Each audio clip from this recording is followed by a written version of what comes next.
This section is called Data Manipulation Functions. I would consider this to be one of the more important sections of this whole course because it gives you a lot of power to do data manipulation not only in spreadsheets but also in programming languages. At least the concept carries across. So if you understand what we're doing here, you'll also understand it when we get to the programming part of the course when we're using Python. Okay, so in the reference guide I have a print screen of what the spreadsheet looks like, but we're going to actually work in the spreadsheet so that you can see things live, and I'm going to scroll down here so that you can actually see the formula a little bit bigger font. So let's open up this spreadsheet, and what I would really recommend that you do is to recreate this spreadsheet. So if you open up Calc or Excel, you can recreate this spreadsheet and it'll really teach you and help you learn all of these techniques for data manipulation. And again, the reason we want to do that is because data is not always in the form that's useful to us. So sometimes we have to merge things together, sometimes we have to tear them apart and reassemble them in order to maybe create a CSV file that we can then use for charting or graphing or anything like that. Now, one thing to really keep in mind here that'll probably catch you, because it catches me all the time, is that if you're using OpenOffice Calc, a lot of the separators or delimiters use semicolons. So for example, here in the formula we have A2 semicolon and then a comma and a semicolon. If this was Excel, you'd probably have commas instead of a semicolon, so just be aware of that. Okay, so let's get started. So in this spreadsheet, move down a little bit here, we have two, let's say we start with two columns. We start with cities and states, the states abbreviation. And here we see that we have a value of Boston, and up in the formula bar it's just the string Boston. Same thing with here, just Massachusetts. But when we get to this part where we're trying to combine or merge Boston and Massachusetts, we see that we have a formula, and the formula is concatenate. It's a little bit bigger up here so maybe you can see it easier. So what we're going to do is concatenate all the components in between these semicolons. So we start with A2, everything that's in A2, which is, in this case, it's just the term Boston. We want to concatenate what's in between these double quotes, which is a comma and a space, and then finally the B2, or what's in B2, which is the state abbreviation. So what we end up with is Boston, comma, MA. And we can see the value here, and up here is the formula. There's a second way to do that, and that's using the ampersand sign. So once again, you start with A2, the value in A2, you combine it with a double quote, a comma, space, and then the double quote just tells it it's a string. And then again you add on, or you append B2. And what you end up, once again, is Boston. You end up with the same value, but it's two different formulas. Now again, you'll notice that the value shows up here and the formula shows up here. When we go over here, the value is just the string. It's just that there's no formula. What we did is we took one of these, we did a copy, and when we pasted, we just pasted the value, not the formula. So this is one way that you can get just the text back, or just the string, without having the formula. And we wanted to have a string here because going this direction, when we use all these formulas, we want to work with a string and not a formula. Or we want to work against a string. You'll see what I'm talking about here in just a second. Okay, so now let's try to, so up to this point we assembled and we combined things together. Now we're going to start tearing it back apart.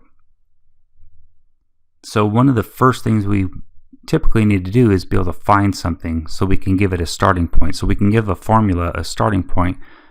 We a lot of times need to find something like the comma. So let's say we wanted to break this apart, and what we want to do is now we want to extract out the state or the state abbreviation here. So the first thing we're going to want to do is we're going to want to find where this comma, the position of this comma, and then we're going to be able to tell it, okay, from that point on, let's extract just that, and then we're going to be able to clean it up a little bit. And then when we get over here to the matching, we'll talk about some ways that we can do some conditional output. So let's, first step is to find something. So here's the formula. Let me scroll, this is in the reference guide. So we're going to find. Okay, so what we're doing is we're trying to find the position where that comma occurs. So we use the find function. We're telling it find a comma. This is the range we want to look in, and in this case it's just one cell, and we want to start from the beginning of the cell. And what we find out is that that comma occurs at the 7th position. And if we look at it, we can go 1, 2, 3, 4, 5, 6, 7. And sure enough, that's where the comma appears. And if we look at the next line, did the same thing, we'd see that the comma appeared at the 6th position, and so on. Okay, another technique that is useful is finding the full length of the string, and we can just do that with the len function. So we just tell it what string we want to work with. In this case, the string is in cell E2, and it returns the total length, and in this case it's 10 characters long. You can see how that changes as we go down the list. Now that we have these two techniques, we can use them in this mid formula to actually extract part of the string. So what we want to do is we want to extract the state part of the string. We don't want the whole thing. So let's look at the formula. Let's go down here.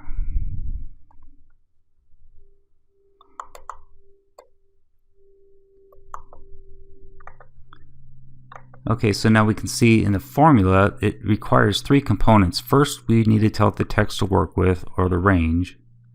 Then we tell it the character position to start extracting from, and then we tell it the number of characters to extract. So we're going to use some of these functions that we use. So each of these components, again, is divided or separated by the semicolon. So the first thing we need to do is tell it the text or the string that we want to work with, or where the string is located, and in this case it's located in E2. So here's E2, Boston, Mass, or Boston, MA. Okay, that's what we want. That's what we're going to work with. Now we want to tell it the beginning location. Well, the beginning location is wherever that comma occurs, and we already did that. We already found, or we found that if we use the find function, it will return the position where the comma is at. So we're going to start extracting from the comma position. And how far out do we want to go? How many characters do we want to extract? Well, we're just going to say 10 because it will stop extracting when it gets to the end of the line. But we know that there's only 10 characters, so if we start somewhere in the middle and we tell it to take the whole length of the string, we'll get everything that we need.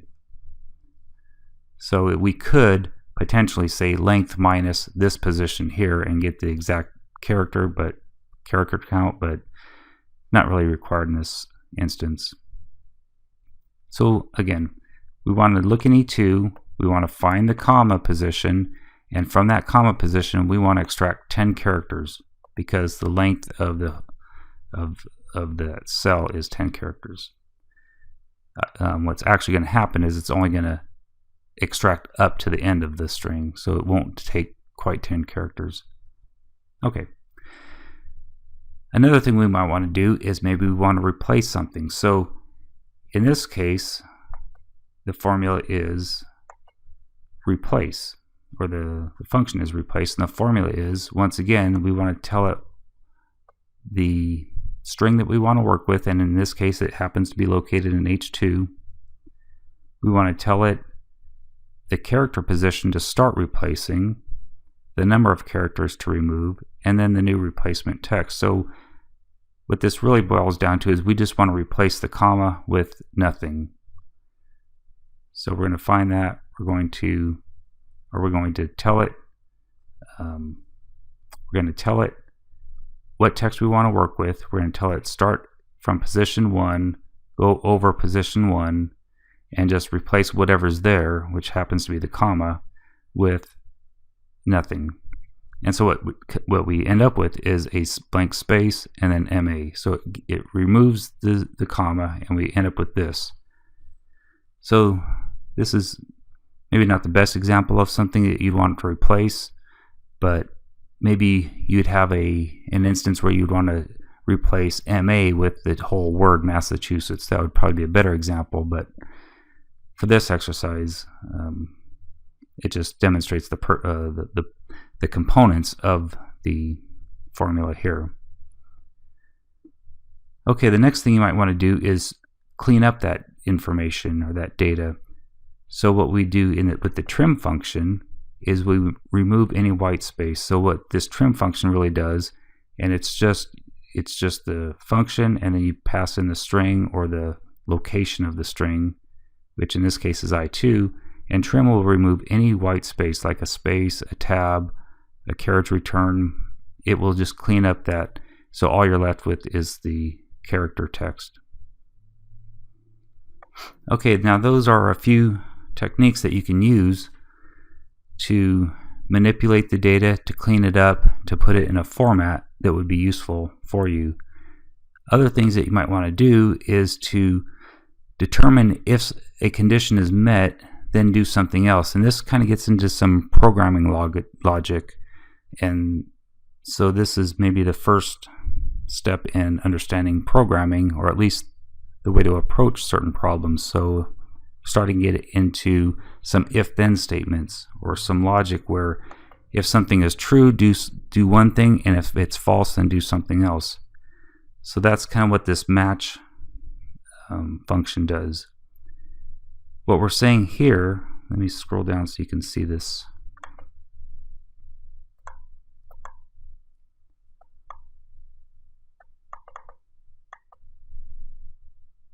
Okay, so what we're doing here now is we're saying if the criteria, which is Boston, matches the range that we're looking in, and it's an exact match denoted by the 0, then return a 1. And if it doesn't match, then return an error. So again, each component of this formula is divided or separated by a semicolon. And so what we're telling this match function to do is we want to find or know if the word Boston is found in this range of cells, or the string that's represented in this range of cells. A2 is just right here, and it's Boston. So if it matches, it should be returning a 1. If there's an exact match, it should return a 1, and sure enough it does. And in the next line, we are comparing to see if Boston matches Miami, and in that case it doesn't, so it returns an error, and so on. Now we're going to use this match function a little bit later. So this is again another building block to another formula, and it helps us to be able to determine if a condition is true or not. So now let's do the COUNTIF function. So now we've determined if we can match something, and it'll return a number or a 1 if it does, but it's not necessarily counting how many times it found it. In this case, we want to count how many times it's found, and we're going to give it a little bit bigger range this time.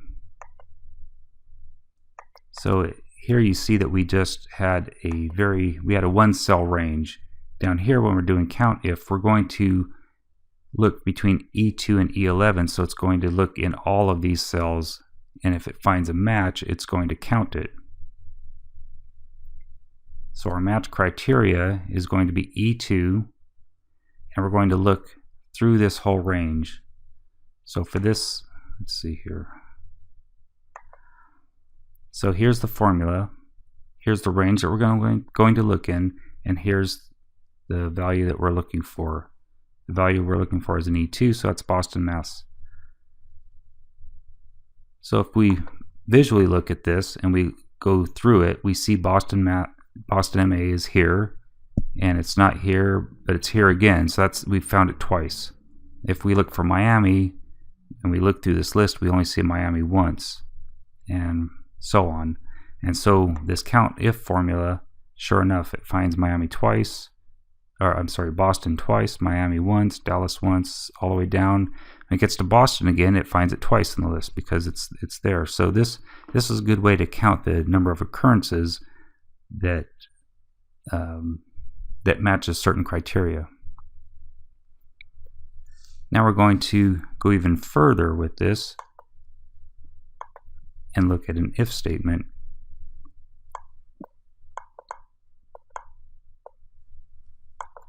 If statements are very common in programming languages, and so this, if you haven't programmed before, this is a good introduction to some programming concepts. With the if function, with the if function, we're going to determine if a condition matches or a condition is true. And if it's true, then it's going to do one thing, and if it's false, it's going to do something else. So in this case, we again look for the semicolon to show the different components. So there's three components. The first component is a condition. So if this condition is true, then it's going to do this part of the formula. And if it's false, then it'll do this part. So we already talked about the match function, and in this case we're going to see if the range that we're looking in, A2 to A2, starts with a D and is an exact match, then we're going, if that's true, then we're going to say it starts with the D. If it's false, we're going to say it doesn't start with the D. So as we can see here, as we copy that formula down, we'll see that here we're comparing A2, we're comparing the range A2 to A2. When we go down to the next row, we're comparing A3. We're looking to see if that range A3 to A3 starts with the D. Go down again, we're looking to see if that range A4 to A4 starts with the D. And so in this case, it does. A4 starts with the D. It's for Dallas. And we'll see that again when we go all the way down to Denver. So when the condition of A2 started, when the condition is true that this word or this string starts with a D, then we're going to say starts with D. Unfortunately, instead of actually providing the second part of this, in this case it produces an error, so that's why we get this $sign or this number sign NA. So if we wanted to work around that a little bit, we could use the if error along with the if statement and everything else. So let's take a look at that.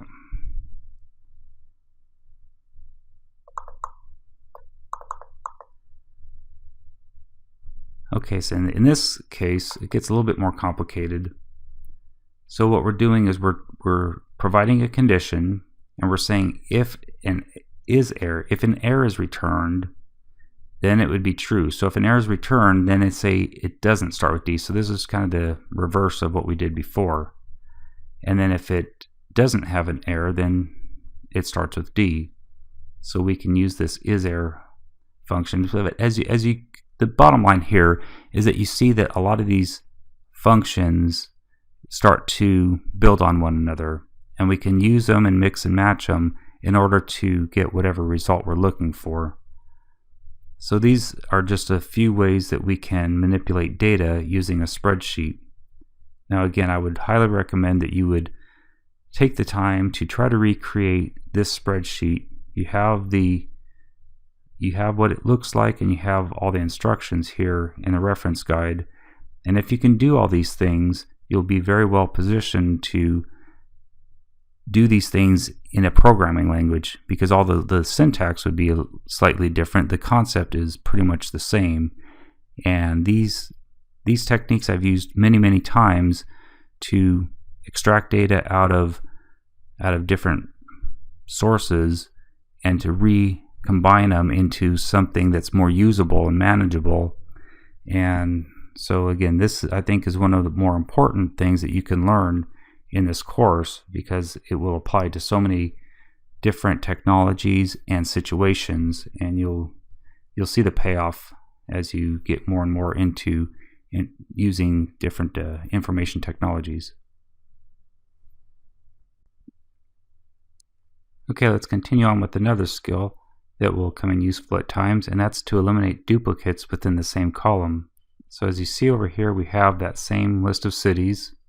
We know we have Boston listed twice, and so if we want to eliminate one of those, we can select the set of data we want, go up to Data and Filter and the Standard Filter, and over here we're going to choose the field name, which is already pre-selected, and here I put some notes here. So the field name is city, and then we want to set that equal to not empty. So we don't want to look at any cells that are empty. Okay, now we need to go to more options and check the no duplication, and the data range we want to rewrite that list to. We will copy the results to, let's just go to H1 here, or H2. H1 will be fine. Okay. And then we click OK, and now we see that our list should be one row shorter than the previous one, and sure enough it is, because that second occurrence of Boston is not there. So this is a good way if you have a very long list and you have a lot of duplicates and you just want to see the values that are unique. This is a good way of paring that list down to only unique values. The next skill we're going to learn about is joining two different data sets with the VLOOKUP function. Now this is really good if you have one data set that say has a code in it, and then you have another data set that has the lookup or is mapped to, say, a term or a word. In this case, the zip code is the code, and then we have another data set over here that has the term or the word that's mapped to that code. So a zip code of 10280 is mapped to the city of New York. So if we had one data set over here that was some customer IDs and zip codes, that might not be very intuitive as to where those customers were located. And so if we had a mapping between the zip code and a specific city, we might be able to visualize that data a little bit better. And so using this VLOOKUP function, we're going to do that. Let's go ahead and look at our data set here. And here we see our first data set, which is made up of some customer IDs and zip codes.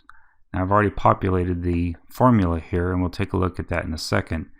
But what we're really going to do is let's pretend this is all blank. Pretend that's not there.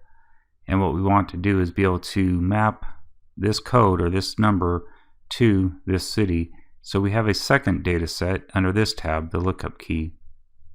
And this is just a list of a bunch of zip codes mapped to the city and county. We're really going to just be concerned with these first two columns. So ideally what we would like to do is when we see a number here, the zip code, we'd like to go to the next tab, look up 10280, find the corresponding city, and then bring that city name back. And so we do that with the VLOOKUP function here.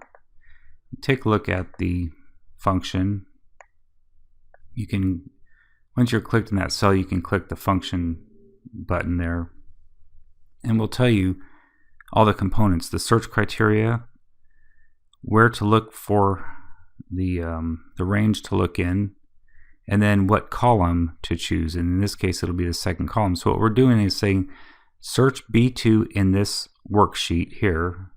So we're going to look here, and then for the array to look up, we're going to move to the next, we're going to move to a worksheet tab that's called lookup key. And we're going to look in the range of A2 to B26. So where's A2 to B26 is down here. So this this is the range that we're looking in. Okay. And then when we find the code, like 10280, go to the second, that's what this 2 here is, the index, go to the second column and retrieve that value and send it back. Okay, so that's what we did. And so now and then once we had that formula here, we were able to just copy it all the way down our data list, and sure enough, it would pull out or look up a value, say 10313, go to the lookup key tab, 10313, pull out the value for the city and return it. And so now we have all of our data in one, we have the data that we want in one worksheet here, and it'd be a lot easier for us to visualize now where these customers are located. So instead of just having codes, we actually have city names, and we can see how they're distributed.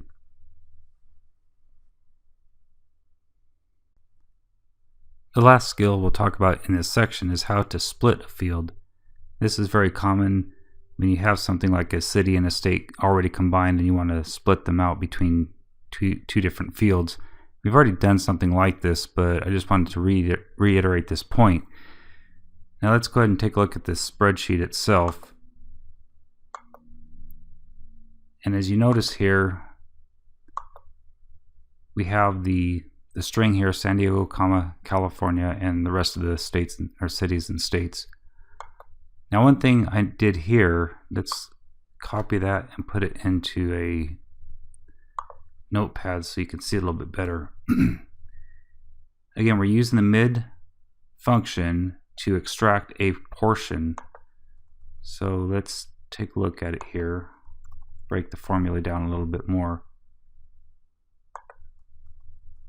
So we're looking at this range. We're going to look at A2, this range. We're going to start at the beginning, and then we're going to find where that comma, we're going to find where that comma exists here, and then we're going to back off one. We're going to go backwards one because we don't want to actually include the comma. So when we find this location where the comma is at, that's the number of characters we want to extract, but we don't actually want to extract all the way to the comma because then it will include the comma. We actually want to go back one, so we're going to append this -1 at the end of this part of the formula, and then when we extract it, we're only going to get San Diego without the comma. When we take a look at this part of the formula to get the right hand side of the formula,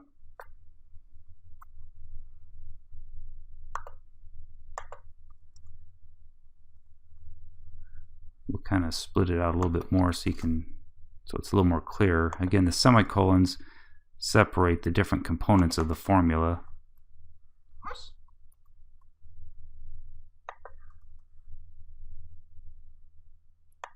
Because otherwise it's fairly confusing if it's all jumbled together. Okay, so once again, this is the range that we're working with, and we want to basically find the comma again, and we did, but in this case, instead of starting from where the comma is, we want to go over 2 spaces, so we actually want to start on the C. So if we find that this is at position 7, I think it was, we actually want to go 8, 9, so we want to move over 2. From where we find the comma, we want to move over 2. And then again, the length that we want to extract, in this case, in this case, I mentioned this before, we took the length. We could have put just used the length, but what we did is we wanted to tighten it down to only the 2 characters. So we said the length minus where we found the comma, and then so the length minus the whole length minus part of the length will give us a little bit more control over the exact number of characters we want. So this part of the formula is just finding where the comma is, and so we're extracting only a smaller portion of that string. Again, we probably could leave this off because because the state is at the end of the line. But if there was more text beyond California, then we might have to specify only a couple characters, and we can do that with various formulas that we've used before, either the length, the find, some of those different functions we can use to specify the character position and the exact character counts that we want. So that'll wrap it up for this, but I wanted to show you this function because there's a lot of times when you will want to split data apart, maybe on a comma, on a semicolon, a colon. You can split apart a string on any character depending on how it's formatted. In this case, we just use the comma. But once you get familiar with a lot of these types of techniques, then you'll be able to extract substrings from larger strings and reassemble them in the format that you want so that you can produce a good data set. Once you have that good data set in place, then you can do things like charting and graphing, and that's what we're going to move into next.